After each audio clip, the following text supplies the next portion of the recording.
Okay, well, welcome everybody. Today, this session is What's Your Path Wednesday, our last What's Your Path Wednesday of the academic year. We'll have more next year, but this is a series of sessions that CHDV Connect, which is the faculty from the Department of Child and Family Studies. We've been putting these sessions together to help students to be able to have more information about important career paths in the field.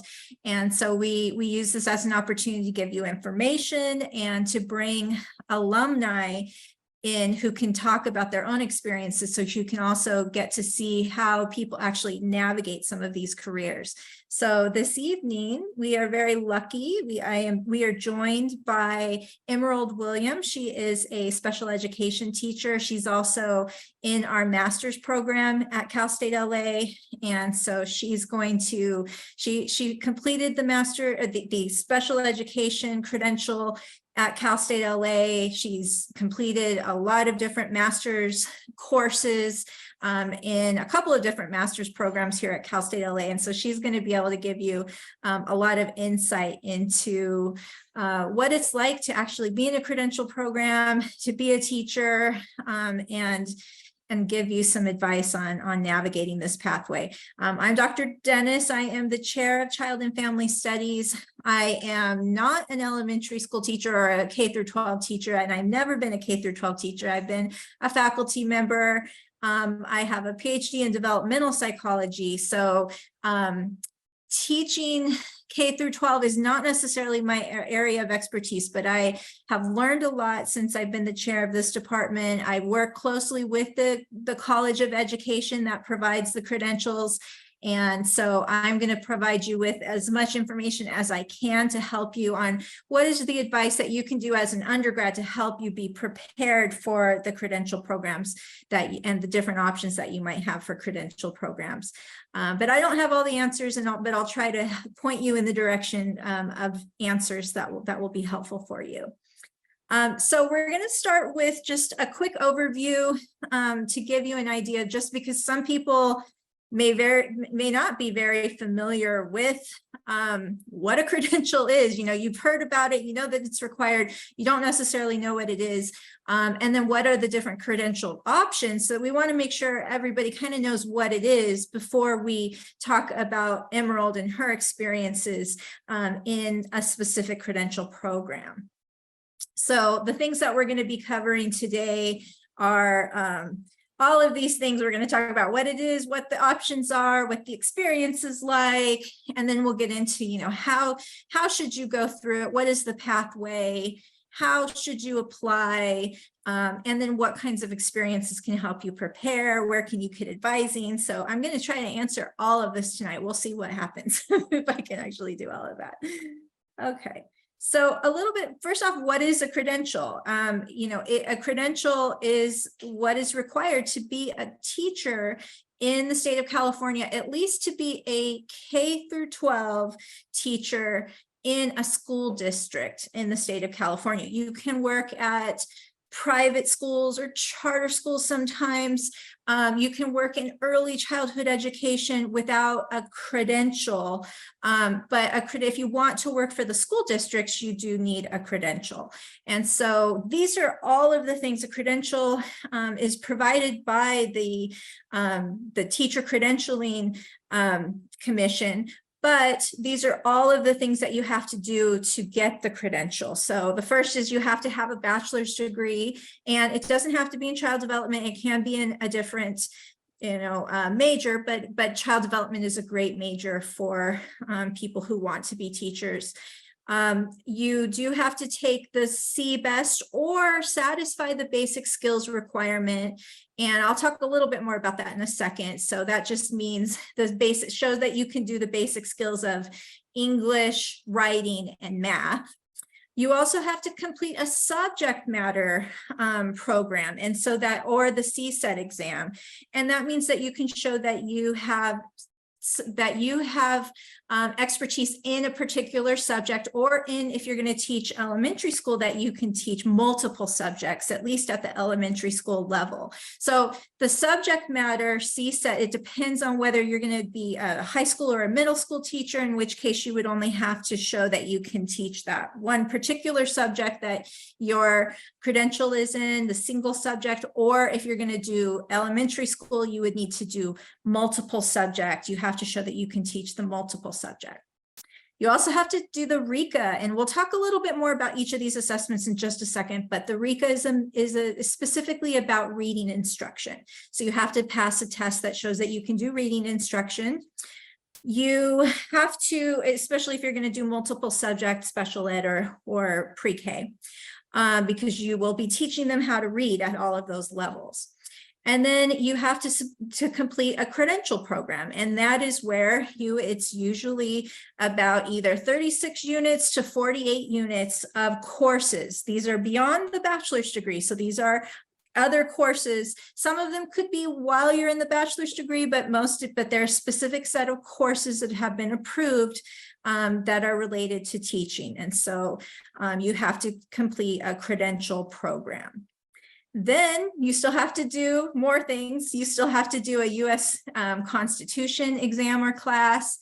You have to do the EdTPA, which is the Teacher Performance Assessment. This is an assessment that you do as part of your student teaching. And then, only then, once you pass all of this, do you actually get the credential. Am I missing anything, Emerald? No, that's pretty much it. So it's a lot of different steps. And then you have to apply. Once you've met all of this, you can apply through the CTC, the Commission on Teacher Credentialing. If you're in a credential program, they'll help you a little bit with this process, but they will provide you with the documents and things that you need, but you would have to actually get your clearance for your credential. And even then, once you have the credential, you still have to do continuing education every so often to keep that credential. So it's a lot. Some of those assessments that you have to do, as I said, the CBEST is basic skills, math, reading, writing.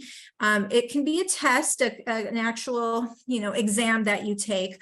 But it can also be, now you can actually get your CBEST waived if you got a B or better in a math class, a reading class, and a writing class at the college level. So if you did well in your English 101 and English 102 class and your math classes, you can have your CBEST waived right now in California. The CSET is the subject test. So again, it depends on what subject you're going to be teaching. If it's elementary school, it has to be multiple subjects. So you have to show that you can teach history, math, science, all of those things. And so it's a very big test. Or you can complete coursework that shows that you can teach all of that. And so I've been working with a lot of students right now to make sure that they have all the coursework that covers everything for the CSET. For the RECA, that's the reading instruction test. That's specifically for teaching reading if you're going to be teaching at the lower levels. And then the TPA is something that it's an assessment that the credential program will help you to prepare for. But it's basically a portfolio that you would do while you're doing your teaching. And it is graded with a rubric, and you have to show that you can do all of these different things, but you do that while you're doing your student teaching. So it's a lot of different assessments that you do have to be prepared for. But what are the actual credential programs? At least at Cal State LA, and this isn't most schools, most Cal States and UCs have these, and private schools have these 4 options. The multiple subject is for elementary school, meaning you can teach pre-K all the way to 8th grade, and you would have to teach all of the subjects, math, science, etc. Multiple subject. Single subject is where you would pick one subject that you want to specialize in, and you would teach middle school or high school. Education specialist, which is what Emerald has, is teaching special education. And there's different areas of education specialist options that I'll show you in just a moment. And then finally, there's a new credential that is going to be offered by the state of California. It's going to be approved. Some schools are going to start offering it next year. Cal State LA is not going to offer it until spring of 2025, but we are all set to begin this new program. It's specifically for people who are child development majors, because that is the subject area specialization that you have to have. You either have to have 24 units of child development or be a child development major, which means you have at least that. And you can teach pre-K all the way to 3rd grade. So it's an exciting new credential that is going to be coming soon. But these are the different, if you did single subject, you want to teach middle school or high school, these are all the different subjects you can do and that we offer here at Cal State LA, math and physics and Korean and so on. If you want to do special ed, you can specialize in one of these, either early childhood. So if you do, or if you want to teach early childhood, it's really good to have a special child, even though you can teach early childhood that are not special ed without a credential. It helps to have the credential for early childhood, even if you teach in various settings. And then mild to moderate, excessive or extensive support needs, or visual impairments. Those are the different ones that we have here at Cal State LA. And which one do you have, Emerald? I have the early childhood. Early child. Okay, so yes. great. You'll get to tell us a little more about that one. All right, so I want to do a quick poll to see, based on what we've told you so far, which of those, of everybody who's here tonight, which credential is most interesting to you?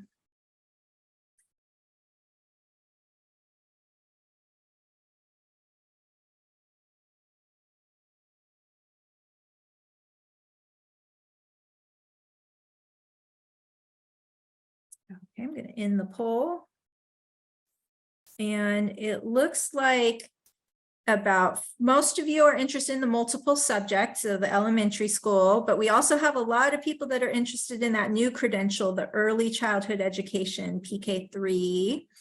Now, keep in mind that one thing about if you want to teach early childhood, you can do that with multiple subject. Multiple subject will actually allow you to be able to teach from all the way from pre-K to 8th grade up to potentially 8th grade, depending. But the PK to 3 will only allow you to teach pre-K to 3rd grade. But the difference is that for the multiple subject, you have to be able to, you'll have to pass the CSET exam, or you have to take all the classes in math and science. Whereas for the other one, you just have to be a child development major. So that's one thing, but both are, it's going to be a new credential that we're offering. And some of you are interested in special ed, no one in single subject, and a few of you aren't sure. So thank you for that. Oops. And okay, go back to sharing. I accidentally went out. Okay.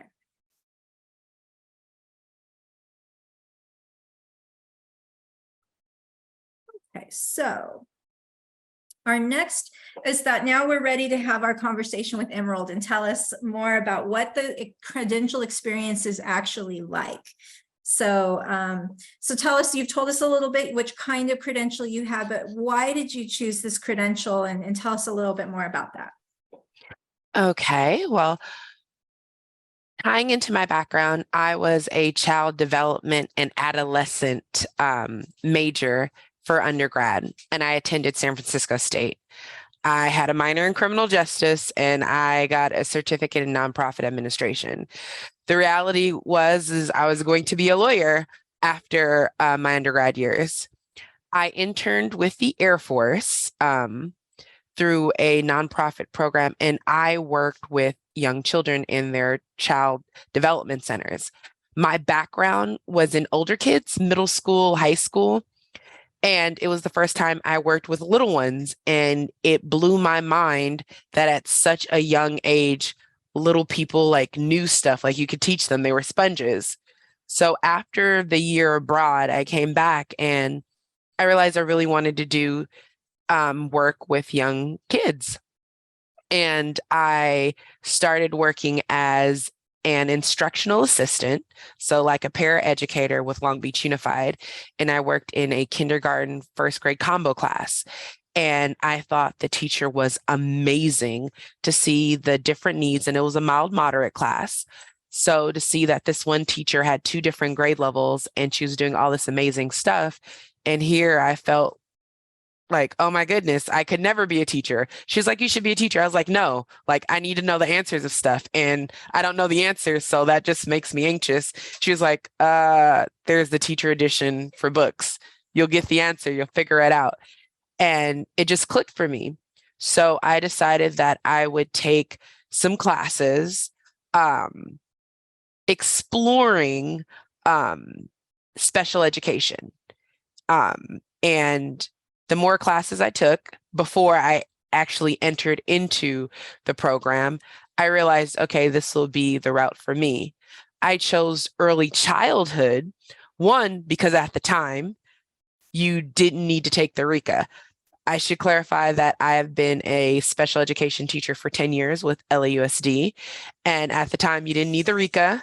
I did not need the CSET back then. I just needed the CBEST, which I would say at the time, I would compare it to like when LAUSD used to have a high school exit exam, like some basic areas to see that you can read, write, arithmetic. And I took the test and I did the requirements. And so I focused on, okay, I'm going to be a teacher.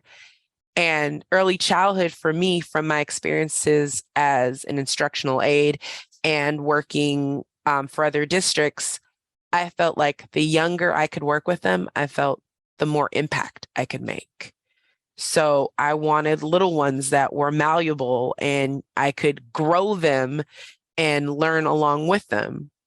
And in early childhood, especially in early childhood students with special needs, the earlier the intervention, the more likelihood that you'll see that positive growth.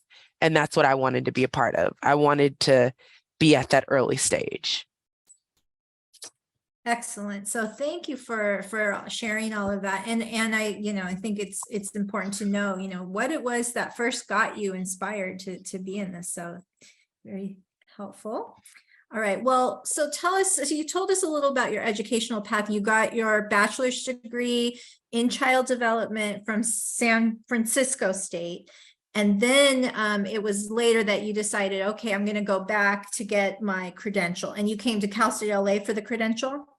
Yes, I chose Cal State LA because within the Southern California region, like the LA County, Cal State LA has a phenomenal reputation for its credentialing program. The Charter College of Education is pretty awesome. And they offer more credentials in the different subject areas, whether it's special education, if you're doing a multiple subject or a single subject, than other local Cal States. This includes Long Beach, Northridge, Dominguez Hills. And because I wanted to become a special education teacher and work within LA, this was the most reasonable location for me to travel to. And being at Cal State LA, you've also been able to have the option to do master's classes and programs along with the credential. And you wouldn't necessarily get that at every other university, or especially, and we're going to talk later about the intern path. If you do it through LAUSD, you don't get the option of being able to do a master's. So tell us a little bit about also being able to kind of add masters on there. Okay. Originally, I was just going to sign up for the credential, and then an advisor informed me that if I took, it was 2 or 3 additional classes, and I took a comprehensive exercise, whether it was the comp exam, which is very popular in the Charter College of Education, or if I did a master's thesis, that I could get a master's in addition to the credential. And that's what I chose, an additional degree. And also what I learned later on that benefited me is that when you are going to a district, after your BA, all of the additional classes work towards salary points, or how you can move up and make more money as a teacher, because there's levels to it.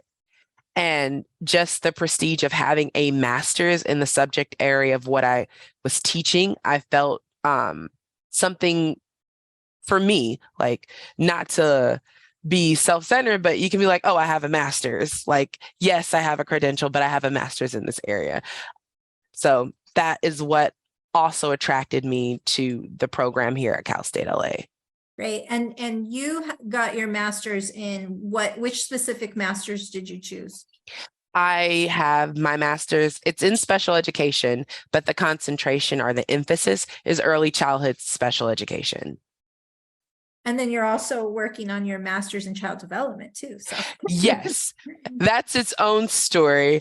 But yes, I am. And I find that the two, for those, again, as you mentioned before, Dr. Dennis, that your bachelor's can be in any concentration.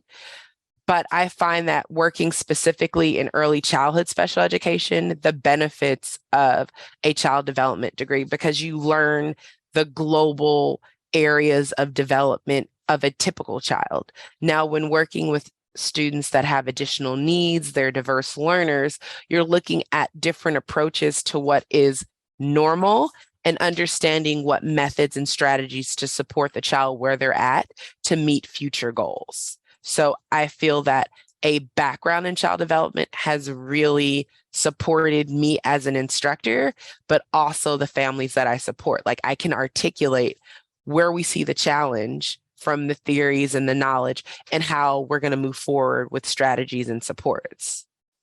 Great. That's really good to hear. And I'm sure it makes everybody happy who are who are participants who are probably child development majors. So. All right. Well, so tell us about what the credential program was like, specifically at Cal State LA, and what was it like kind of going through the classes and the assessments and other things? Well, with the credential program, there's no set cohort. So understand that when you sign up for classes, you take them. If you're fortunate, you'll see familiar faces taking them around the same semesters as you. And for me at the time, the administrators, program specialists, everyone was very, very welcoming, very knowledgeable, and very supportive. So if you're going into the credential program, know that you have people that are there to support you through the mountains of paperwork and just the process of becoming a teacher. The classes are suited around after school time because they understand a lot of students in the credential program are either working around education in some capacity, or they may have that school hour period impacting their lives. So a lot of the classes start around 4:30. There are some courses that start earlier. But it's very convenient to a working student, especially a student that wants to be in education. It is very considerate in that manner. I'd say for the most part, the classes, they're very organized in the sequence that you take them. Again, all of this information is provided with you. So if you decide to pursue the credential, there will be an advisor, you will be informed, you will have the support as you navigate the coursework, and also really looking at what your interests are. From my experience with the faculty members, very knowledgeable, very supportive, and they also come with backgrounds as classroom teachers. So they can share their stories and experiences, and there's a lot of networking because in any field, it's not always what you know, it's who you know. And becoming a teacher, a lot of the knowledge you have builds upon things that you've received from others. So I am in LAUSD, the second largest school district in all of the US. And I know so many people that I went to Cal State LA with, or I'll meet people and they'll be like, oh yeah, I did the program at Cal State LA too. And the job that I got 10 years ago was from a professor that was in HR at LAUSD. He literally told me, put in an application and I can guarantee you a job after graduation. I did. And up until when I signed my contract, he was supportive, like, let me know if you need anything. And now he's in he's a important head person in early childhood special education. And there's still that ability for me to reach out, talk if I have any questions or concerns, he's there. When I did my student teaching, my master teacher was a former student of Cal State LA that opened up his classroom to student teachers from Cal State LA because he had such a wonderful experience. So the credential program is really a give and be given situation. So know that it's really focused on your success. Did you find that the courses were difficult or more challenging than undergrad, or a similar level? Well, that's a loaded question for me because I'm one of those people that I'll take the max amount of load and put in a special request to take extra classes over the loads. But I would say that the classes were rigorous in my training that I benefited from as a professional later on. They were engaging, and above all, it was applicable information. So what I learned in the class is what I saw in the field, and I felt better prepared for it. So I wouldn't say that they were difficult. I say that they were what's needed for you to be the best professional. Great. And the student teaching as well, you feel that the hours that you spend doing your student teaching prepared you to be an independent instructor? Yes. Now, the caveat with being an early childhood special education teacher is that my credential covers from birth to kinder. Now, before when I started it was birth to 5, but now it's birth to kinder. So my student teaching was in 2 parts. I worked with 0 to 3, and there is actually a lab in the basement of King Hall Centros del Niños, where they work with young children, where I got to do home visits and really trained and prepared me if I were going to work with the birth to 3 population. The second part of my specific credential is school age, which is 3 to 5. And that's where I did it in a school setting, in a preschool setting with my master teacher. And the thing is, when you're student teaching, you're committed to that. Student teaching is during school hours, so it's 8 to 2 or 3. And the way it's situated is that you can plan ahead for your semesters. Please know that there are grants to become teachers, like there is money set aside for you to finance you becoming a teacher. So don't think that by student teaching or pursuing your credential that you're without support financially.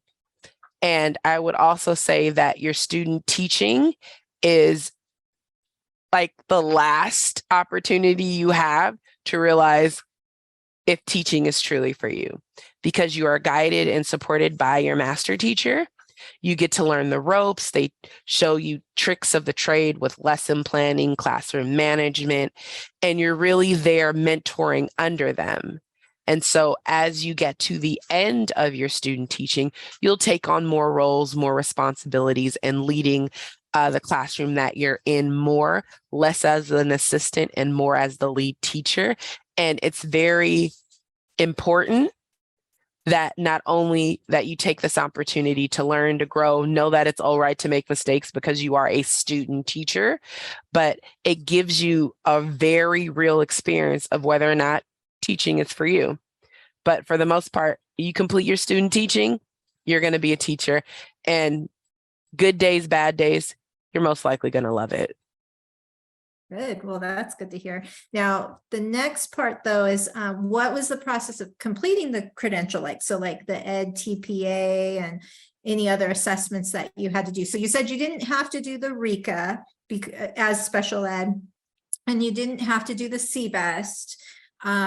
Is because early childhood. And I think that's still true for if you're going to do early childhood special ed, or if you're going to do the pre-K to 3rd grade credential, you don't have to do the CSET. You CBEST you do, not CSET.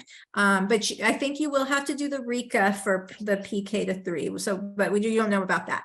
But what about this Ed TPA? What exactly was that like? So the EdTPA is really a portfolio that you're building over the course of your student teaching.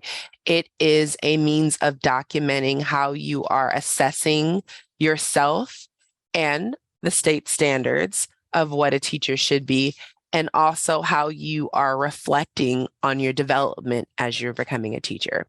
So when you're in the credential program, there is a course that focuses just on this, where they're showing you how to build your portfolio, what information you're collecting. There will be instances of you videotaping yourself leading a lesson, engaging with students, and all of this information is then compiled together and it is submitted to the state on your behalf, because this is a part of your evaluation process of you becoming a teacher. Now, because you're assisted every step of the way, whether it's a writing prompt, you submitting a lesson plan, you submitting a video of yourself instructing your students, there is support. And like any assignment in class, you do it in chunks. You make sure that you're on time with everything. So at the end, it's compiled, it's neat, and it's ready to go. I would say that because there is so much support, and at the end of the day, everyone wants to see you be great, that the TPAs aren't as scary as individuals may make them seem. It's just another process thing. The same way lawyers have to pass the bar, doctors have to finish their residency, you as a teacher have to complete this component of your education to show that not only are you well qualified, but you are well equipped going into the world as an educator. At the end, for my experience for the master's and to complete my credential, I completed a comp exam. And it's different now with COVID, you do everything online. But prior to that, it would be a Saturday out of your week, the semester prior to you graduating. You would come in, and the test was in 3 components. The first part was multiple choice. The second part was a writing prompt. And then the third part was another writing prompt. And it was over the course of 4 hours, and it was timed. Now, again, when it comes to the comprehensive exam for completing your credential, if you're getting the master's, there is a lot of prep, there is a lot of support. There are workshops and boot camps to where you'll be well equipped.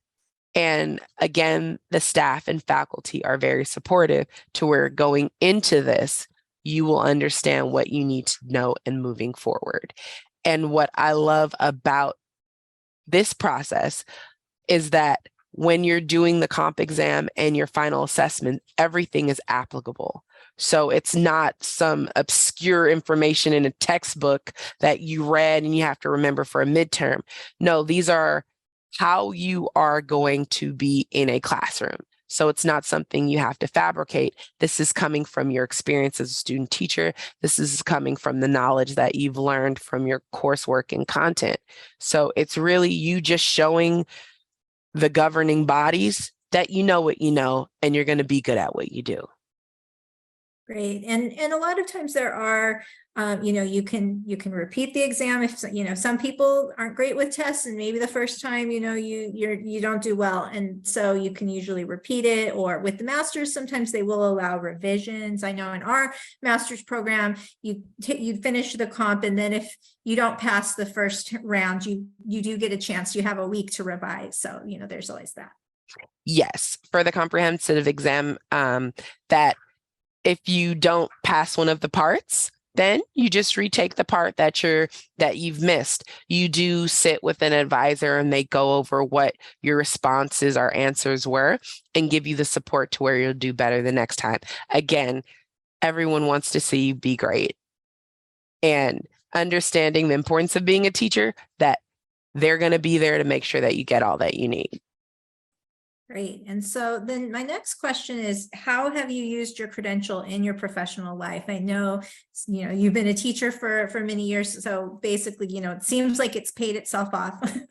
But tell us a little bit about how, would you have been able to have a position like you have without a credential? Or, what other thing have you thought about other things you can do with your credential? Yes. So being a special education teacher, I could not be in the classroom what I'm doing right now if I did not have my credential. In other ways that I've been using my credential in my life, is that I'm a lifelong learner. So within my specialty area of early childhood special education, I have other interests. So I've used my position as a teacher to seek out other experiences. Last year, I completed a fellowship with the Department of Mental Health in UCLA, focusing on early childhood mental health. And it was a 10-month experience that I loved. And in my application, I stated that I was a teacher, and I felt that understanding more intricate nature of mental health in young children would not only benefit me as an educator, but benefit the students that come into my classroom. And I was the only teacher in the fellowship of 200 people. Everyone else was a social worker, psychologist. I was the only classroom teacher. And I enjoyed it because then that opened up another door for me about understanding the intricate nature of being a teacher and its impact in other areas. So another area that I am looking to pursue is becoming an infant and early childhood mental health specialist. And my credential hours, my specialty in the classroom have all worked towards me meeting the requirements. And the fellowship that I got because I was a teacher is one of the icing on the cake, to where I just have like 2 other hours and some paperwork. And then boom, I have this other specialty area. What Dr. Dennis has not mentioned, in addition to me doing the works that I'm doing in the child development department this fall, I'm also finishing up, again, I'm a crazy person, doctoral work in the College of Ed. And it was focusing on my passion, which are culturally sustainable practices for educational equity. So me being a lifelong learner and loving education, and my passion for young children with special needs has led to different avenues. And all of it has really come out of me first pursuing this credential and just the different opportunities that have presented themselves. Well, it sounds like eventually you could be a principal or a superintendent with the educational background that you're having. Is that something that you would ever consider? Yes, I am finishing up, which it's bittersweet, may be my last year in the classroom. Next year, I am transitioning into a different role. LAUSD is moving towards more inclusive practices. So that means for students with special needs, instead of being in an SDC, which is a special day class, so a class where all of the students have an IEP, where they'll be in classrooms with students that don't. So it's an inclusive model. So it doesn't necessarily matter what your need is, that you're all learning and growing together. My new role will be training and working with gen ed teachers across all of LAUSD as we prepare for this new transition. So I am moving away from being a classroom teacher to being a supporter of classroom teachers. And eventually, at some point, I would love to move towards a faculty position with teaching teachers to become teachers, because I love it so much, and I hope to support and cultivate new, young, excited minds for this wonderful field of education. Well, the sky is the limit. So it sounds like that you could do all of those things. So my last question for you, and if others have questions, they can put them in the chat and we can get to them. But what is your advice for our, child development majors that are out there that are, starting to think about teaching? My advice is that understand that child development as a major is a very large very important content area that you can apply in vast areas. And being a child development major and looking to education, there's so much knowledge that you have that you will see play out in the classroom with parents, with your own learning that will amaze you. So I would say that whatever your interest is, understand that being a child development major, that there is a lane for you. And whether you want to do young kids, older kids, work with parents teaching and working with their kids, the major itself is a very strong foundation for that. And I would say that I thoroughly enjoyed my major as a child development, my experience as a child development major, and how important that knowledge has come to play. Like, I work with occupational therapists, speech therapists, and the fact that I know so many of these different global domains, when I'm talking to them, they're just like, oh, how do you know these things? And I'm just like, I'm working with a young child and my background is in child development. As opposed to, say, if you were liberal arts or your major was mathematics. Yes, those are very important areas, but they're very specific. As with child development, you're looking at all of these global domains that are very important when you are cultivating these young minds, and just you as a professional having to know this information. Well, thank you so much. Does anyone else have any questions for Emerald? Nobody wants to ask about money. So having the masters or at least having even just having the more classes that you've taken helps you to be able to get higher salary, right? So all of that does contribute, and something to think about. Oh, we've got a couple questions in the chat. Yes. Let's see. What was the first one? So someone is saying, what is my question is, what is the first step to getting into the credential program? I'll answer that a little bit more later. So we have more that then Yesenia says, are the classes online? Are they during the afternoon? I know yours would have probably been before they had a lot of online classes. But now they do have online. They do have some online options, but generally the programs are face-to-face because you're going to be teaching face-to-face. And so you really do need to have that experience. So there are maybe a couple of classes that can be online, but pretty much most of them are face-to-face. Is that true also with the master's classes, or any of those online?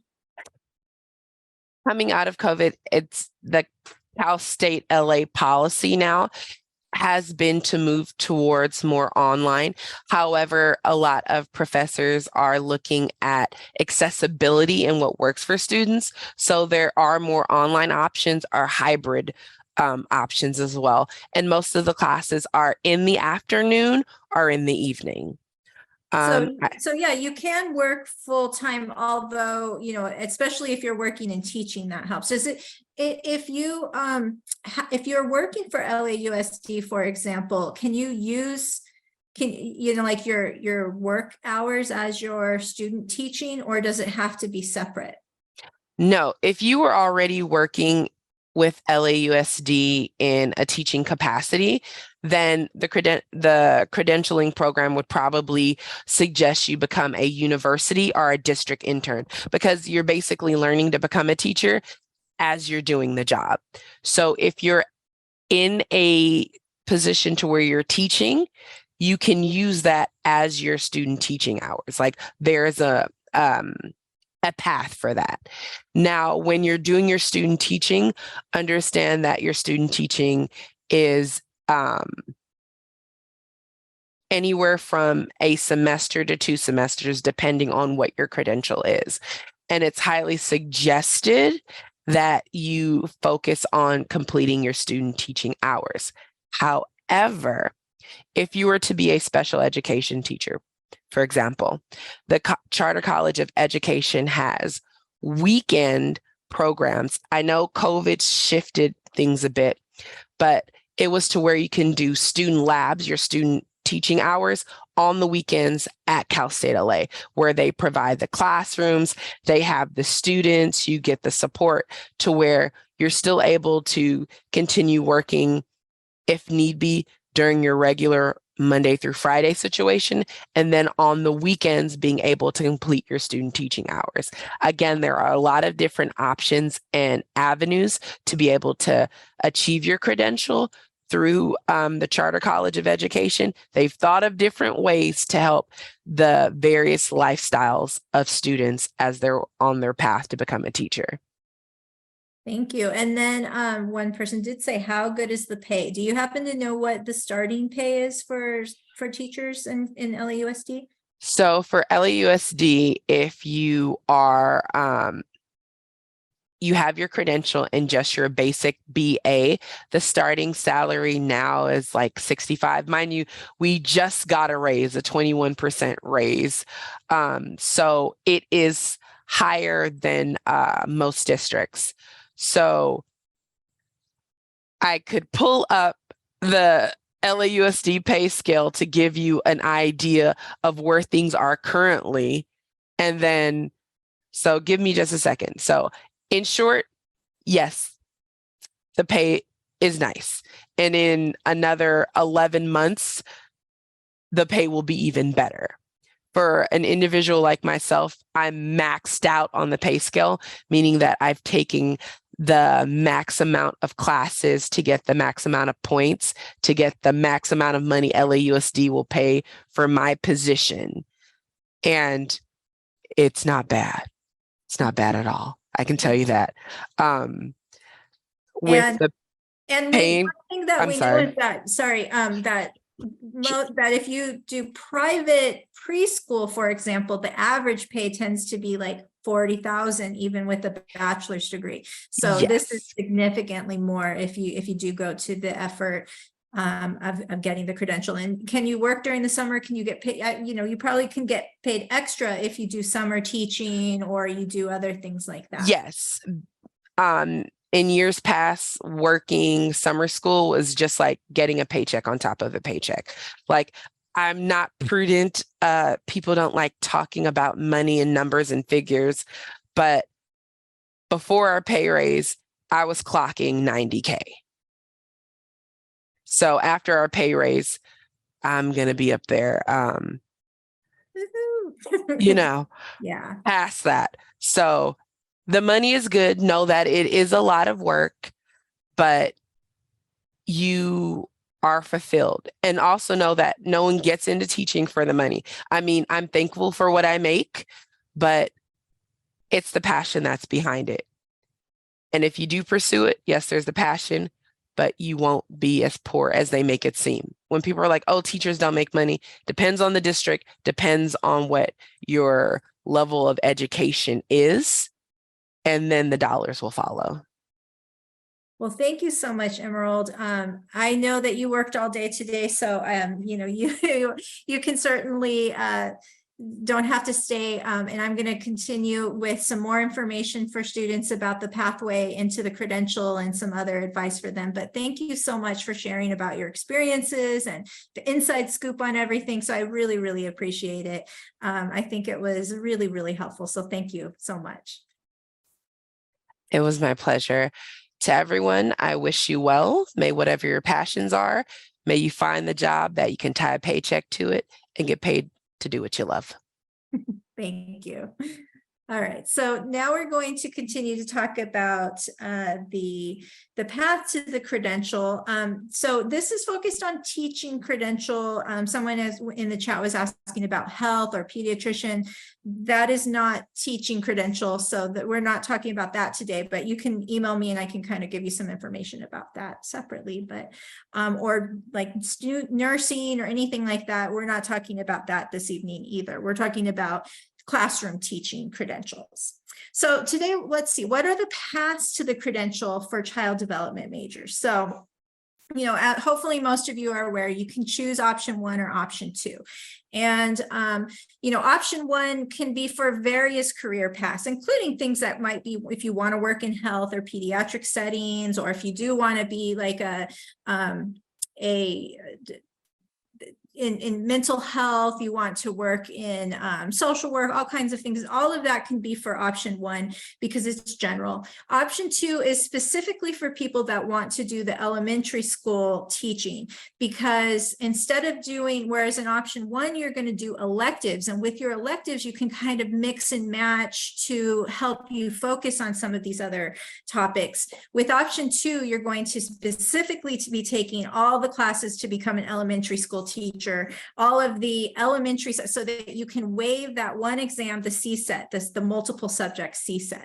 So option 2 is specifically for CSET.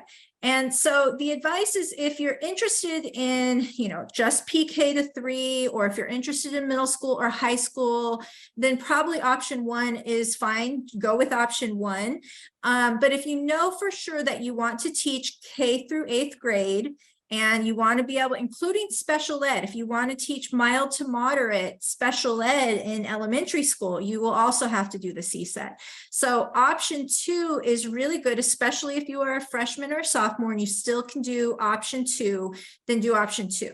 Now, option 2 is very specific set of classes, and it can be difficult to do if you don't start it early. So if you're a junior or a senior or a transfer student, you're going to want to do option 1. And we'll talk to you about, okay, if you still want to be able to waive the CSET, we can show you what you can do to help you waive the CSET. But option 2 is great if you're still a freshman or sophomore, because you'll make sure if you just follow that roadmap for option 2, you know that you'll be able to get that CSET waiver. You'll still have to go onto the credential and you'll still have to do all of that, but at least it will get you started. So just a little bit, this kind of shows what the difference is for option 1 and option 2 students. Option 1, everybody has to do general ed classes, whether you're option 1 or option 2. It's just option 2. Some of those classes are specific classes for elementary subjects. So it's sometimes instead of just a general math class, you'd be taking a math class for elementary. You're taking 3 math classes for elementary school teachers. And you're taking specific history and visual and performing arts and things like that for elementary school teachers. And then everybody has to do the child development required classes, the core classes. But then when it gets to the electives, if you are an option 1 student and you still want to do elementary school, you could do CSET waiver as your advanced topic electives. Or you could even do credential classes and kind of get started on the credential program early and do some of them as an undergrad. But for option 2, you don't get to choose those classes, those electives. You don't get any electives. You have to choose all CSET waiver classes. So it's extra history, extra math, extra science. And then everybody, no matter what, whether you're option 1 or 2, if you want to go to the credential program, you're going to take credential classes, you're going to do your student teaching, and then you're going to do your teaching assessment. So either way, you're going to end up in the credential program, whether you do option 1 or 2, if you choose to do a credential program. So just to kind of give a visual, here's all of our required classes. Those are the pink ones that say child development required. Everybody has to do these, whether you're option 1 or 2. And if you're option 1, you have to do 7 electives. So you could choose. You could do some special education electives or elementary electives or CSET waiver electives if you're in option 1. The best thing would, if you're a transfer student, you're a junior and you're like, oh, I just heard about this. It's too late for me to do option 2, but I still want to be able to waive that CSET. I don't want to have to take that CSET exam. See me, email me, and I can suggest, or we can meet and we can talk about which kinds of classes you should do for your electives that will help you make a more smooth entry into the credential. If you are in option 2, these are the classes that you're taking. So it is all of these history, all of these math, extra science, extra visual and performing arts. You have to complete all of these. So you could see where you really would have to start option 2 early, or it will delay your graduation. So that's where, if you're going to do elementary school, start option 2, but start it very early. And just a little bit, here's a roadmap of what are the classes in the credential like? And I don't have all the credential, it depends on which credential, but this is probably, as you can see, most of you are interested in multiple subject. This is what the multiple subject credential classes are. You take about 4 classes a semester.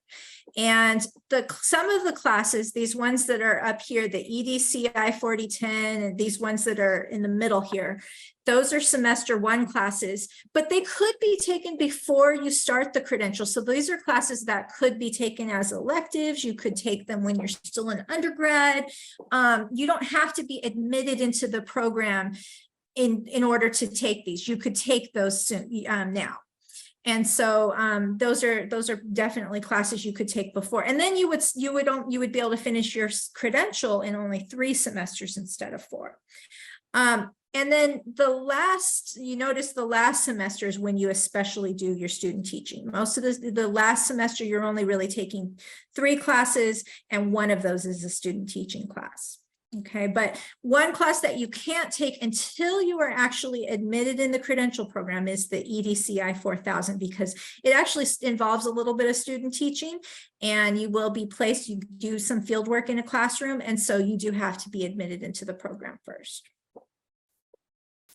Okay, so there's a question in the chat. Let's see.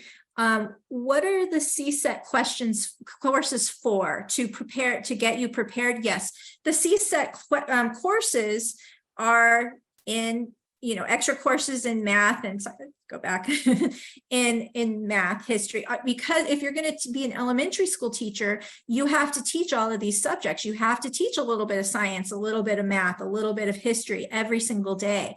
And so these classes are helping to prepare you. Now, when you go to your credential classes, you're still going to, they're going to give you more preparation in some of these areas to prepare you.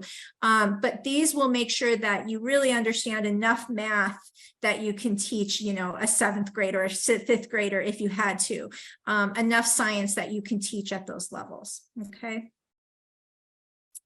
Okay, so now go to the next. A little bit about, okay, well, when and how should I apply? When is the best time to apply to the credential program? So you can apply to the credential when you're still in undergrad, as all of you are undergrads, you don't have your bachelor's yet. So you can apply to the credential program now. The applications are actually open until May 31st. So if you want, you could apply to the credential program, whichever program you're interested in. And you would be, you're still in the bachelor's, but you'd also be in the credential program at the same time. Or you can wait till after you finish your bachelor's and basically you're in your last semester, you're almost finished with your degree, and then apply, and that's called post-baccalaureate. And it's a slightly different application process. It's, a little bit different, but you wouldn't start your credential classes until after you finish your bachelor's. Or you could also, you don't have to go to Cal State LA. If you want to go to another university, for example, Cal State Fullerton or something like that, you could, you would want to finish your bachelor's here at Cal State LA and then apply for post-baccalaureate at another university. And then another pathway is what's called the intern pathway. And this is when you are usually a district intern. LAUSD has an intern program where if you work for LAUSD, you can do your credential through LAUSD. And so you would basically do your, and it's usually post-baccalaureate. So you would finish your bachelor's and then you would go and do your credential through LAUSD. They would, do all of the coursework for you instead of taking it at Cal State LA. I will be providing links and all of that later. Okay, so a little bit more about this undergrad path. So this is when you take the credential classes basically while you're still, a child development major, and you do them as your electives, usually in option 1. If you're doing option 2, you don't have any elective, you don't have time. If you're doing option 2, you pretty much are going to do post-baccalaureate. But if you're doing option 1, you could take some of the credential classes while you're in undergrad. Why you would want to do this is because when you're in undergrad, you still qualify for financial aid, like grants and things like that.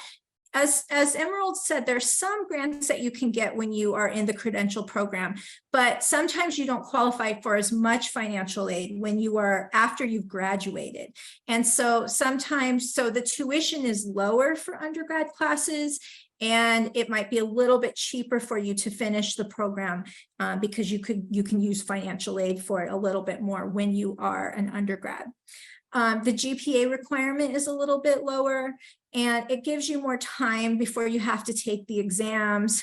But again, some of the classes might be electives. You'd have to get my consent to do it, and I always give the consent. The con of this is that it might delay your graduation, especially if you're taking some of the classes. It can, it would delay, and that it would be really hard for you to do credential classes and CSET waiver classes, because those are the history and math. So, you would definitely delay your graduation if you try to take the classes while you're still in undergrad, especially if you're an option 2. The other thing to consider is, as Emerald said, the more classes that you take after your bachelor's degree, the higher you are on the pay scale. And so you actually might get paid a little bit more if you wait. And some districts don't accept the credentials that you took as an undergrad, that they're the classes that you took as an undergrad. So they might either, if you're going to do their intern program, they might want you to take the classes again, or they won't accept some of those classes for the pay steps. So that's something to consider as well. And, generally your student teaching is not going to be paid. You only get your student teaching paid if you are part of an intern program. So let's see what's in the chat. So as a post-baccalaureate applicant, is the deadline May 31st? The deadline is May 31st, whether you are applying as an undergrad or post-baccalaureate. The deadline, either way, you can either apply with the post-bac, and I'll show you the links in just a moment, but you can apply for either one, and the deadline is May 31st. You can still, if you don't apply in May, you can always apply in September. September is going to be another deadline coming up. So here is the application, and this is just what it looks, like on the screen. But this is for the undergrad path. This is the link that you'll want to go to, and I'll send you these slides later. And again, yeah, the deadline would be May. So if you think that you especially want to take some classes next year, or especially if you want to do that EDCI 3010, you would want to apply before May 31st, even if you're a junior still. Now, the post-baccalaureate path is if you're almost done with your degree and you're going to enroll instead once you've finished your degree. So you're going to enroll as a graduate student, basically. And you can either go to Cal State LA, you could go to some other university. Usually the pro is that they only look at the last GPA. So the last, I think it's 60 units of your GPA. Once you meet all the prerequisites, including exams, you could be a university intern. So if there is an intern program at the university that you could apply for, you may get your student teaching, paid if you are applying as post-baccalaureate. Some districts may look at the pay more if you're completing your degree as a post-bac. Again, you'd be taking all your classes after your bachelor's, so they would be counting all of the classes you do for your credential for your pay. So your pay step might be a little bit higher if you finish those after your degree. And if you do want to do a master's, some of the courses that you take for your credential might apply to a master's. So sometimes, you can kind of do the master's and the credential at the same time. You can double count some classes, and then you can take like an extra class here and there so that you could finish your master's not too long after you finish your credential. The con is that some exams are going to be required. So the first semester, if you haven't done the CSET, for example, you're going to have to take that CSET pretty much in your first semester that you start the post-bac. The tuition is going to be higher, and the student teaching is usually unpaid unless you are able to get some kind of an intern program. And I don't know too much about the internship opportunities at Cal State LA. But if you were going to do the LAUSD intern, then that's a separate path. So this is just to show you the master's option. So again, if you do post-bac, you could think a little bit more about masters. And these are all the master's options that we have at Cal State LA. You could just do, you know, Masters of Arts in Education, and there's all these different, you could do, you focus on early childhood or curriculum or bilingual, or you could focus specifically on special ed, or you could even focus on educational technology. And then this is the link to the post-baccalaureate path application. Now, the intern path, on the other hand, is specifically if you are going to do some kind of an internship program where you are an employee of a district, or where there's a university where they have a fellowship that they give you, and basically all of your student teaching would be paid. You would work for the district all along, or you would be doing some kind, your student teaching would be paid specifically. The pro is that you get paid as you complete the program. Sometimes you don't have to pay at all for your courses. For the LAUSD intern program, I think they pay for all of your credential courses. The con is that you, especially for LAUSD, is that you will have to commit to working 2 to 5 years in that district. So you can't take your credential and go to another district until you've been working there for at least, I think, 5 years. It can be competitive and stressful. You have to apply, and you know, sometimes you are working all the time while you're also doing your credentials. So sometimes it can be a little stressful. And a lot of these, especially if you're a district intern, you wouldn't be able to get a master's degree because the districts don't offer masters. They only offer a credential. And so if you want to do a master's, you have to go to a university. So here's a link to the LAUSD district program, so you can see a little bit more if you want to see more about that, that program. And here's a little bit about the requirements, whether you are applying as undergrad or post-bac. The applications are either due in September 30th for fall, if you're going to, or if you want to start in the spring. If you want to start in the fall, then you have to finish your application by May 31st. And these are some of the requirements for each one. In either case, you're going to have to write like a statement of why you want to be in the program. You have to submit your transcripts. If you're not a Cal State LA student, you have to have a philosophy statement, is what I was saying. You have to have letters of recommendation. You do have to submit 2 letters of rec. There's a fee, and you have to do a certificate of clearance, which is where you have to just show, basically it's a background check for the state of California. So questions on just the application itself? Any questions on the application, whether it's undergrad or post-bac? So if you are a Cal State LA student and you know, it doesn't hurt, you can always apply, even if you don't think you're going to start taking the classes to post-bac. You can apply as an undergrad, I think, and still and not really take the classes too much till you finish. But you know, you also can just wait and apply as a post-bac. How do you do the certificate of clearance? I don't have a lot of information on that, but it will tell you on the application. It gives you more information. And I also will provide in a moment some information on where you can get advising from the College of Education, and they can also give you more information on like anything about this process and provide you with answers there. So I'm going to give you some information about who to contact at the College of Ed to ask for that. Does the master's require a different application? Yes. So basically, once you're in the credential program, if you want to do a master's, then you would have to, they would have a process to apply for a master's, but you would usually do that a little bit after. You don't usually apply to the master's at the same time. So you get into the credential program, maybe finish your first semester, and then you might think about applying to the master's while you're there, and they would have their own process for that.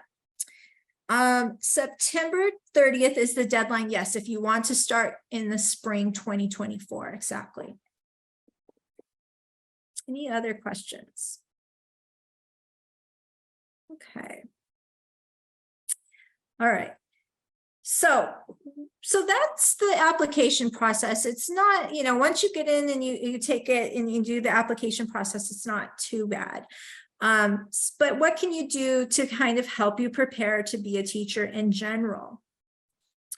And someone in the chat has put on the Yesenia, thank you for putting in the information on how to do the certificate of clearance. Okay. Does cost as well, so there's a price involved with that. All right, a little bit about field work. Well, one thing is I would highly recommend that you start thinking about if you think you want to be a teacher, it's stressful and there's a lot involved, and you have to make sure this is something you really are committed to. So the more you can get some early experiences while you're still in undergrad, the better, because it's going to really help you to know, is this something that I want to do? You don't want to get through the credential and start your student teaching and go, oh, wow, I don't like working with children. So, some field work experiences that are early would be helpful. One thing that you could consider is we have the College Core program, and you might have seen that we've been accepting applications. There is still actually time. It's not a huge process, but basically the College Core program provides you with a stipend. You get money that you are paid to do, I think, 15 hours a week in the fall and the spring next year. You have to be a junior or a senior starting next year in order to apply, and you can still put in your application. It's a pretty brief little application. You have to upload a resume, but you still could apply by Friday if you are interested, and because we are still accepting some applications. If you do the College Core program, basically you will be doing like 15 hours a week of teaching at a school, that either at Harrison Elementary or the Eva Marie Stern Mass School that's on our campus. There's a couple of other sites that they might have. And then you would take LBS 4540 as an elective. It can be either extra units or it could be an advanced topic elective for you that I can approve. And you just have to go to that class on Fridays 12 to 2:45, and you would get paid. And so it actually involves a stipend. So this is a little bit more information on it and how you can get to the application if you want to, but something you still could, but you would need to make sure that you apply by Friday if you're interested. So, but it's excellent experience because it like gets you some experience, and it's a paid internship. The other thing you could do is you can actually apply to LAUSD or another district. We have Alhambra, that are nearby, other districts that maybe are nearby where you live. And so this is just the link for LAUSD jobs, but you can be a teacher assistant. And so while you are still in getting your bachelor's degree, you can apply to be a teaching assistant and start working. The rate is generally about $16 an hour, and you can work for 4 hours a day. They have, different times that you can work. You just have to be available to work during the day. So it's a really good opportunity to kind of get to know the district, and and if you really like it, you could then eventually be an LAUSD intern and get your credential through the district, because you would be already a LAUSD employee. Will the rate increase starting about $20? Yeah, I think that the rate might be, I don't know, this might be from, I think this was from what I had from fall 2022. So I don't know, it might be increasing more. And, of course, minimum wage has gone up as well. So yeah, the increase that may be increasing. Can I have a school job with just my bachelor's degree? Yes, you can do this without a bachelor's degree, but you can also continue to do this with a bachelor's. Now, with your bachelor's and no credential, you still would have to apply as a teaching assistant. If you want to be a teacher, an actual teacher, and get the pay of the teacher, then you have to have a credential. You can do preschool teaching or TK. at a or you can work at private schools with a bachelor's degree. So, there are some charter schools and things that might hire you with only a bachelor's degree. But having a credential will allow you to be able to get the higher pay by working in districts, and also will give you, make you more competitive for applying for private schools and charter schools and things like that. Okay. And then finally, early childhood. You can always work in early childhood, and we have multiple early childhood opportunities. We have Child Development 2200. Many of you might have done this when you were at your community college, if you were a transfer student.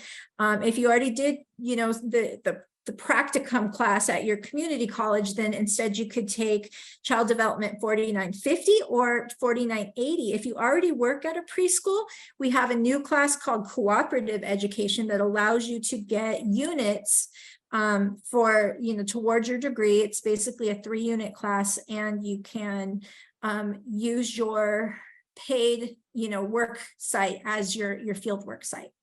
But if you don't have a fieldwork site, we can help you find a site. We have, Anna Bing Arnold Children's Center on our campus. We have Argo Navis, Kids Club, a number of different schools that we partner with, and you could be placed to get some experience in field work. And if you want to do any of these, you do have to get a permit for the classes, and it involves either 45 hours a week or 135 hours, 45 hours for the semester, or 30, which is like 3 hours a week or 9 hours a week, depending on which class that you enroll in.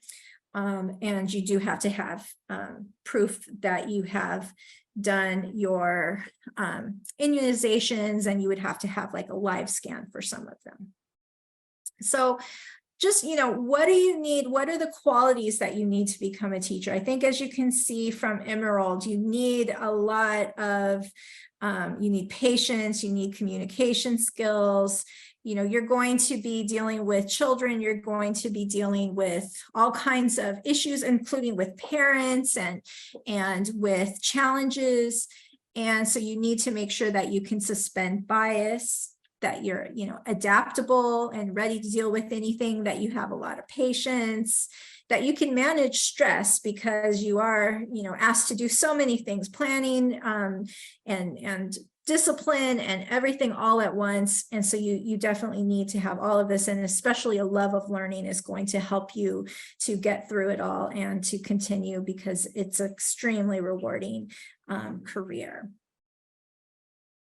So a little more about where you can get advisement. I can't answer every single question today. So if you want to make an appointment to see me, just email me and I can set up a time to talk with you individually. But specifically, if you want to book an appointment with a credential advisor, Ana Zambrano is one of them. They have others as well, but you can book an appointment using this link, or you can do their Zoom drop-in, and they will answer questions specifically there with the College of Ed, and they can answer questions about the credential and how to apply and what the credential is like, and they can provide a lot more answers sometimes than I can. Let's see. Someone asked about 2200. How do you self-enroll? For 2200, you have to email Michelle, or you can email me and I'll let you know what the process is, but you need to email me, and then I can give you, we have to give you a permit, but you first have to show us that you have proof of vaccine. So there's a whole process to it. I'll send you the email about it if you email me. And so again, my email is jdennis@calstate.la. And that's it. So any questions? And now's the time where you can let me know what kind of questions that you have, that, hopefully this at least provided you with a lot of the answers that you were looking for. I don't know if we gave you everything, but so what are some of the other questions that you might have for me? And here's a quick little survey at the end that if you can give me some feedback to help make these sessions even better next time. But what are your questions? More questions? We still have a few more minutes.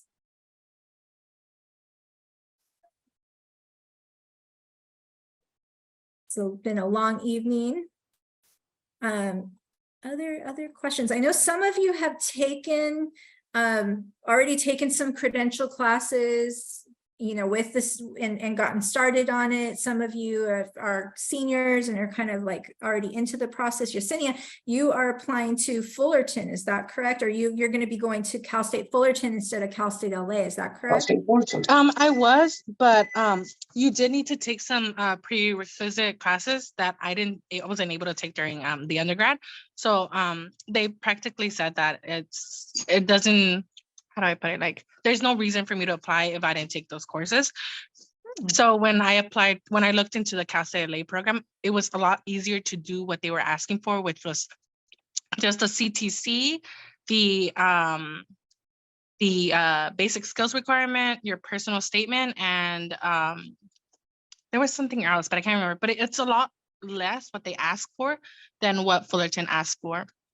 Okay, so I am applying really for good the to Cal know. State one. Yeah. Yay, so you'll be staying. Well, hopefully that Yes. sounds good. So yeah, and so you can see, you can definitely go to other universities, but there's definitely an advantage to going to where you got your bachelor's degree, because they already have your transcripts. They already, you know, it's a much more seamless process. And there's certainly, you know, as you can see, Emerald said, there's a lot of people, they will support you in helping you to get the clearances, and whether it's the CSET waiver, you know, I can work with you to help you to recommend what classes for the CSET waiver. If you're in option 1, CBEST waiver, I can tell you which classes, I can look at your transcript and tell you which classes would meet for the CBEST waiver. And etc. And if you're interested in, someone's asking about special ed courses as elective, we can, you know, recommend which classes to take for your special ed electives. But some of those you might need to apply for the program, but some of the special ed classes you can take while you're in undergrad. So I could definitely recommend the classes, and then you could talk to a credential advisor just to make sure, do they recommend that you take these while you're in undergrad, or should you wait until you finish your degree? How long after graduation do I get the letter for the CSET waiver? I believe that is a good question. And I know Diana's been dealing with that issue. I believe that they will be working on it right now. And so you should be, I don't know if they wait till your graduation, or you need to have the courses completed, but you don't need to, they would give it to you because you have to have your CSET approved before you begin your student teaching. I think they would work with you before you're ready to take EDCI 4010. They would help you to make sure that you can, if you qualify, that you have either the CSET passed or that you get that waiver certificate and everything is good so that you can start your student teaching. So, and I have been in contact with them about that, so I will let you, I'm pretty sure they're approving it. Any other questions? All right, well, I really appreciate everyone coming in here during the last week of classes. Good that you're thinking about these things. We will continue to have more of these sessions next year.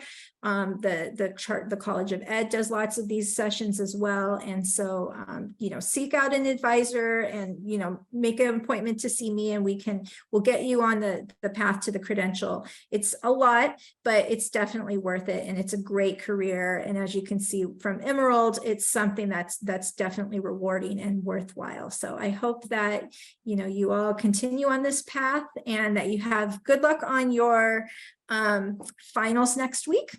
And thank you everybody for coming.